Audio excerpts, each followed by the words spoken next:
Terbongkar pengakuan seorang jaksa yang mengaku menerima suap kasus sidang Habib Rizik Syihab. Innalillah, semakin hancur wajah hukum Indonesia. Yang kita tangkap, satu yang kita tangkap adalah jaksa yang bersangkutan, yaitu jaksa AF. Yang kedua adalah AM pemberinya. Nominalnya 1,5 yang kita terima. Uangnya dalam bentuk pecahan rupiah dan pecahan rupiah 100.000 dan pecahan rupiah 50.000. Ditemukan di mana, Pak? Di tempat kos jaksa, oknum jaksa yang bersangkutan.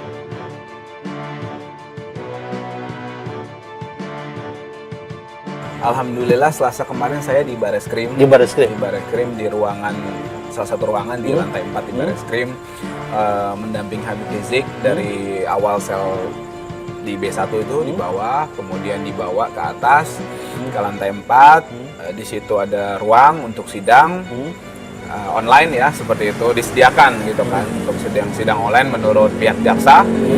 Ini tidak adil. Kenapa? Dalam kasus yang sama, kerumunan Rumah Sakit Umi, Dr. Andi Tatak tersangka juga, terdakwa juga, gitu kan. Bahkan alhamdulillah beliau tidak ditahan, dihadirkan ke persidangan. Coba, kenapa Habib Rizik dan kawan-kawan pengurus FPI ini tidak dihadirkan?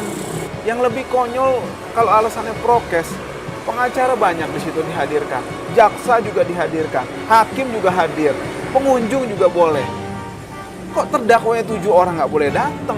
Ya, yang jelas Habib Rizik dan kawan-kawan, para terdakwa lain, juga kuasa hukum tidak akan hadir di persidangan secara online apapun yang terjadi.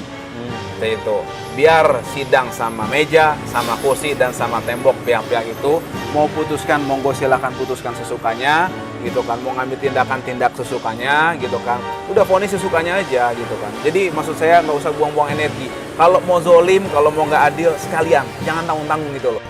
Bung Ajis, itu di suara yang kita dapat di media di grup-grup WhatsApp, Habib itu sempat mengatakan, saya tidak mau hadir kalau sidang online.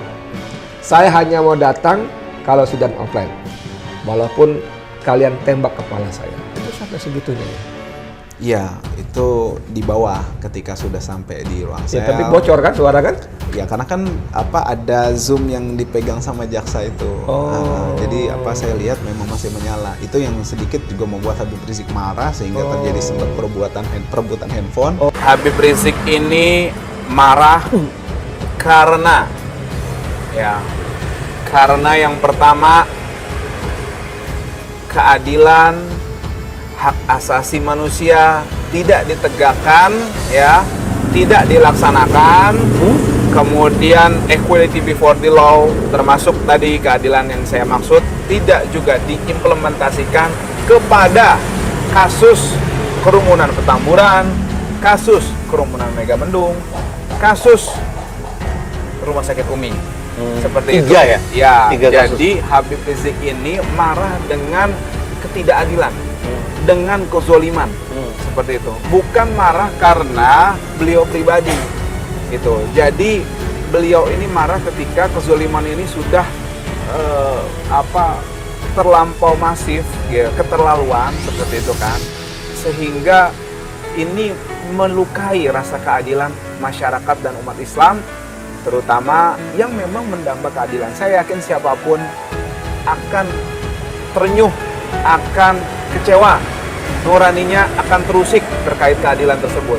Karena ya tadi, kita melihat perkara seperti ini, yang pertama ya, alasan pertama, perkara seperti ini ya, yang menyita perhatian publik, yang memang menurut beberapa pandangan ini syarat dengan rekayasa, syarat dengan dagelan, syarat dengan dugaan kriminalisasi, tuduhan tidak benar terhadap para terdakwa ini, tapi tidak diperlakukan sebagaimana mestinya, gitu kan.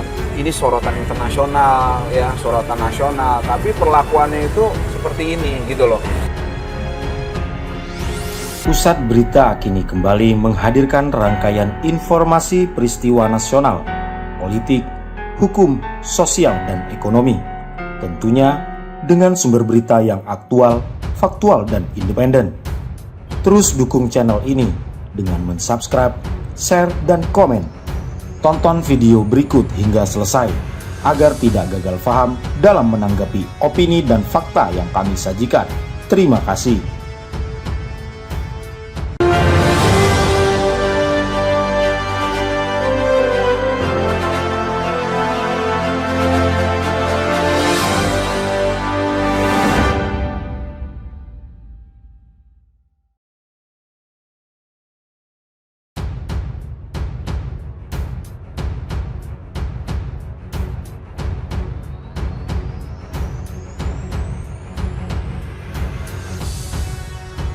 Kabar dari pengacara sang Habib Rizik Syihab, Aziz Yanwar. Malam-malam Habib Rizik didatangi sekumpulan jaksa dan disuruh tanda tangan. Pengacara Habib Rizik Syihab, Aziz Yanwar, mengklaim pihak kejaksaan mendatangi kliennya di Rutan Mabes Polri. Kedatangan jaksa itu membawa surat panggilan untuk sidang virtual yang akan digelar pada Jumat. Hari Rabu malam, sekumpulan jaksa datang ke Rutan Mabes Polri bawa panggilan sidang online Imam Besar Habib Rizik Syihab dan kawan-kawan untuk hari Jumat, ujar saudara Aziz Yanwar.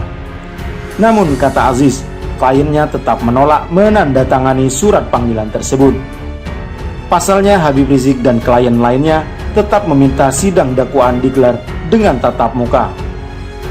Imam Besar Habib Rizik dan kawan-kawan menolak tanda tangan surat panggilan sidang itu, sambung Aziz Yanwar. Aziz menyebut, bila sidang virtual tersebut tetap digelar pada Jumat besok, Habib Rizik bersama tim pengacara lainnya sepakat tak akan menghadiri sidang tersebut. Kita menyatakan tidak akan hadir kalau sidangnya dilakukan dengan cara online. Imam Besar Habib Rizik dan kawan-kawan hanya siap hadir sidang offline atau tatap muka di pengadilan sesuai amanat undang-undang, tegas Aziz Yanwar. Sebelumnya, Habib Rizik Syihab menjalani sidang pembacaan dakwaan pada Selasa kemarin di Pengadilan Negeri Jakarta Timur terkait 3 kasus, yakni kerumunan Petamburan, kerumunan Megabendung, serta hasil swab Rumah Sakit Umi Bogor pada November 2020 silam. Habib Rizik Syihab mengikuti persidangan secara virtual dengan tetap berada di Rutan Bareskrim Polri, Jakarta Selatan. Dalam sidang tersebut, Habib mengeluhkan audio yang tidak terdengar jelas. Sambil menggelengkan kepala, Habib Rizik memajang secari kertas bertuliskan "tidak terdengar". Akhirnya hakim terpaksa menunda sidang perdana Habib Rizik tersebut. Terpaksa sidang tidak bisa kita lanjutkan dengan alasan audio tidak terang dan tidak jelas. Sidang kita lanjutkan Jumat 19 Maret 2021, ujar Ketua Majelis Hakim Suparman Nyompa di Pengadilan Negeri Jakarta Timur Selasa kemarin. Dalam perkara kerumunan di Petamburan, Jakarta Pusat, penyidik menetapkan 6 orang tersangka, yakni Habib Muhammad Rizik Syihab selaku penyelenggara, Ketua Umum Sabri Lubis selaku penanggung jawab acara, Haris Ubaidillah selaku Ketua Panitia, Ali bin Alwi Alatas selaku Sekretaris Panitia, lalu Panglima LPI Maman Suryadi sebagai penanggung jawab keamanan, dan Habib Idrus sebagai Kepala Seksi Acara. Sedangkan untuk kerumunan di Megamendung, Kabupaten Bogor, Habib Rizik menjadi tersangka tunggal. Saat ini seluruh kasusnya ditangani oleh Ditkipidum Bareskrim Polri. Kami hanya mengabarkan, silakan Anda simpulkan. Pusat Berita mengabarkan untuk Anda.